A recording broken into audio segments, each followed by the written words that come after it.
Mga quiz, mga tis, welcome back sa akin channel. This is Chris Allen at inyong araw papanoorin natin yung official trailer ng pinakabagong series ng ABS-CBN para sa Prime Video Philippines. Ito ang The Alibi na pinagbibidahan ni Paolo Avellino at Kim Chiu. So, hindi ko na ito patatagalin pa, papanoorin natin video at may bigay yung reaction at opinion ko on the said trailer. So, let's go!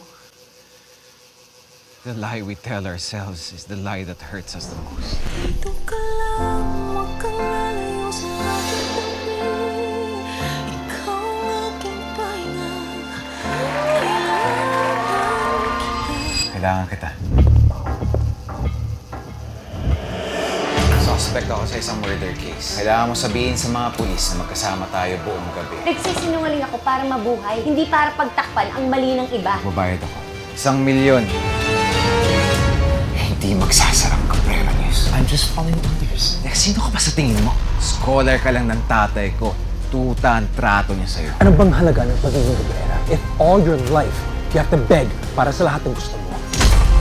Pag na-save ko ang Cabrera News, make me the new CEO.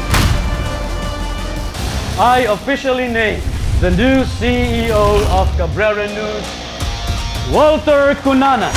Alam lahat ng tao dito, mas magaling ako, kaya kong patakboy ng Cabrera News. Walter is a better choice than you.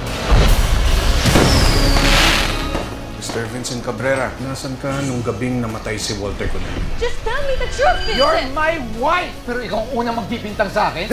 Isa lang naman ang kailangan mong patunayan, di ba? Nawala ka sa crime scene ng mga oras na yun. Siyempre, kakapit na ako sa patalim. Kung kinakailangan, yakapin ko yung patalim na yun, gagawin ko. Lalo na para sa operasyon to ni Joseph. Basta magpagaling ka lang, ha? Ate, saan mo nakuha yung pera? Hindi ka ba napapagod sa kahihiyan? Ay! Damn it! Sorry, hindi ko nakita. Sa pag-aga mo sa asawa ko, hindi mo hihingi tawan? Sige! Wala akong inaatrasan, Claudia. Hindi mo kami kilala. Hindi mo rin ako kilala. Nagamit ka lang niya, pineperahan, nagpapataka ka naman. Mahal ko si Stella. How can you have someone like that? Si Stella, bayarang babae. Sanay gumawa ng kahit ano para sa pera. Si Cabrera, sanay gumawa ng storya. Marami pa tayo kailangan malaman.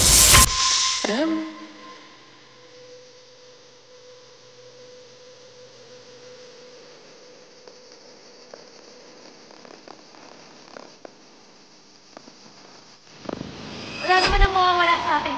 Dahil wala naman na akong ibababa pa. Pero kayo, malaking mawawala sa inyo. At kapag bumagsak kayo, malaking kahihiyan yun para sa pamilya.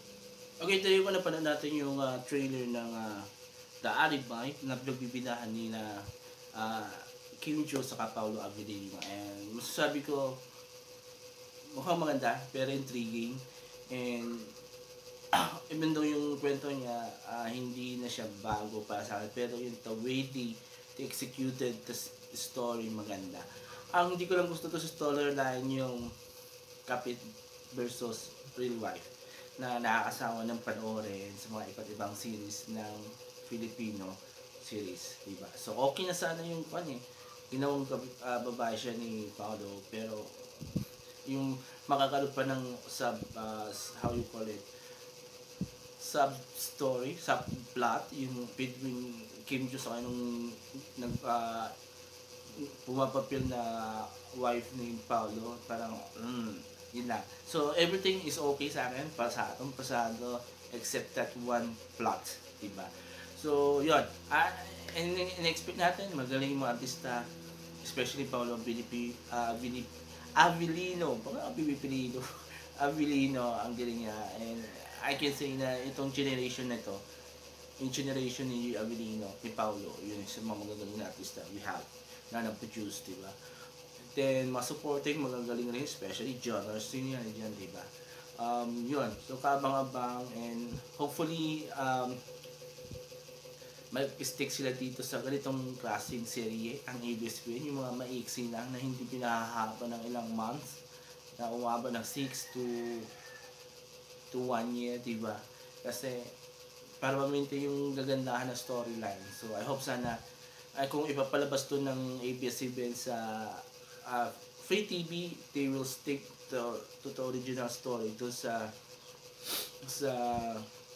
Prime Video, or kaya hindi ginawa ng how you call it, nung Beauty Empire na palabas sa Free TV, binago yung finale, di ba? Something like that. So, yun, kaabang-abang itong series ng ni Kim Chiu at ni Paolo Avellino. Ano pa? Avellino lang. Avellino. So, yan. Kayo mga quiz,